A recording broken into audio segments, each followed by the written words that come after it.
Salam, semoga berkat Tuhan berlimpah bagi kita semua hari ini. Senang berjumpa kembali dalam renungan harian Santapan Jiwa.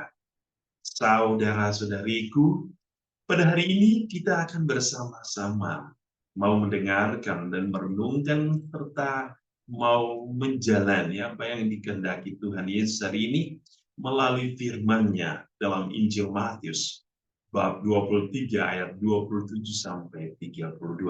Mari kita bersama-sama mendengarkan firman Tuhan. Inilah Injil suci menurut Matius. Pada waktu itu, Yesus bersabda, "Celakalah kamu, hai ahli-ahli Taurat dan orang-orang Farisi, hai kamu orang-orang munafik, sebab kamu sama seperti kuburan yang dilabur putih, yang sebelah luarnya memang bersih tampaknya, tetapi yang sebelah dalamnya penuh tulang belulang dan berbagai jenis kotoran. Demikian jugalah kamu. Di sebelah luar kamu tampaknya benar di mata orang, tetapi di sebelah dalam kamu penuh kemunafikan dan kedurjanaan.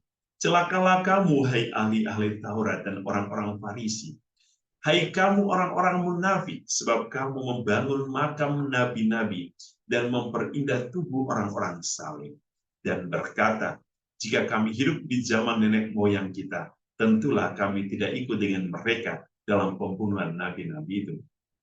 Tetapi dengan demikian kamu bersaksi terhadap diri kamu sendiri, bahwa kamu adalah keturunan pembunuh nabi-nabi itu.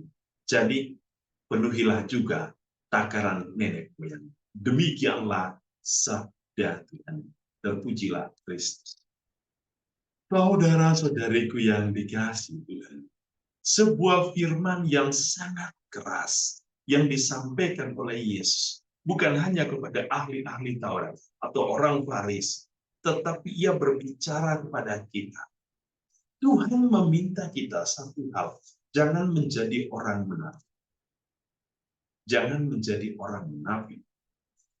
Kalau Tuhan meminta kita untuk tidak menjadi orang munafik, berarti Tuhan meminta kita untuk menjadi pribadi yang jujur dan tulus di hadapan Allah. Pribadi yang berkenan bagi Allah. Pribadi yang terbuka kepada sabda Tuhan, kepada firman dan kehendak Tuhan. Tuhan tidak ingin orang-orang yang sudah mengakui dan menerima Tuhan di dalam hidupnya menjadi orang-orang seperti ahli Taurat dan orang Farisi. Tuhan tidak menginginkan kita hidup sebagai orang-orang munafik. Kehidupan keagamaan kita harus menampakkan identitas Kristen, yang berarti identitas Kristus itu sendiri. Maka Yesus hari ini mengingatkan kita bahwa jangan sampai kita hanya memperindah dari sisi fisik kita, dari luar, agar dilihat sesuatu yang indah, nampak cantik, nampak sesuatu yang luar biasa dari mata manusia. Tetapi dari mata Allah, ternyata di dalam diri kita penuh dengan kemunafikan, penuh dengan kebobrokan, penuh dengan kesombongan, penuh dengan kotoran, dan penuh dengan bau-bau yang tidak pantas, bagaikan kuburan yang diumpamakan atau dicontohkan oleh Yesus ini. Maka saudara-saudari, apa yang harus kita lakukan? Yesus hari ini mengingatkan kita untuk mempercantik diri kita luar dan dalam. Pikiran kita, jiwa kita, hati kita, seluruh ada yang dalam diri kita harus dipercantik.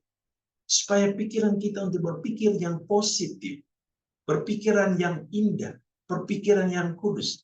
Hati kita harus menjadi hati yang kudus di hadapan Allah. Hati yang penuh dengan kesucian, hati yang penuh dengan kasih dan cinta, hati yang penuh dengan damai dan kelemah lembutan. Jiwa kita pun harus menjadi jiwa yang dibimbing, dikuduskan oleh Roh Tuhan. Sehingga lidah kita mampu untuk berbicara yang benar dan baik. Dalam surat Rasul Paulus ya, kepada jemaat di Tesalonika, Santo Paulus mengingatkan kita bahwa kita adalah saksi dari kebenaran Tuhan.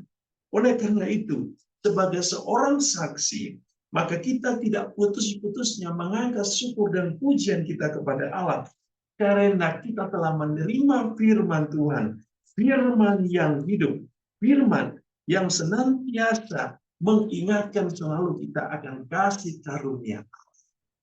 Disinilah kita dipanggil oleh Tuhan. Jadilah pelaku firman, jadilah saksi kebenaran Tuhan di dalam kehidupan. Mari saudara-saudari, Tuhan Yesus menyapa, Tuhan Yesus menegur, Tuhan Yesus mengingatkan, Tuhan Yesus mengajak kita. Jadilah orang yang pantas di hadapan Tuhan. Jadilah orang yang layak bagi Tuhan. Semoga kemuliaan Allah hari ini, keagungan Allah hari ini, senantiasa hidup dalam diri kita. Dan apapun yang kita lakukan, baik dengan perkataan maupun perbuatan kita, hanya untuk kemuliaan Tuhan. Tuhan Yesus memberkati kita hari ini dalam seluruh hidup dan karya kita. Dalam nama Bapa dan Putra dan Roh Kudus.